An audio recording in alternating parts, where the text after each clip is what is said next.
Когда-то я торговала на рынке на Урале, и мне в первые зимы было очень-очень холодно, потому что тело было еще не приспособлено к морозам, одежды подходящей не было.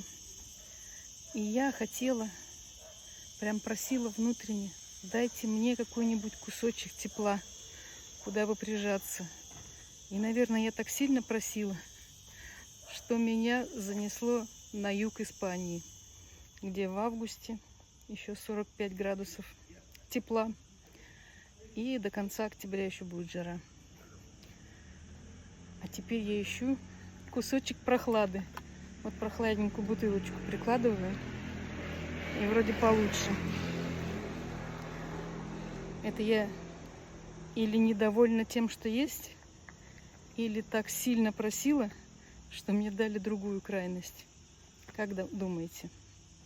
А у вас как с этим? С желаниями сильными?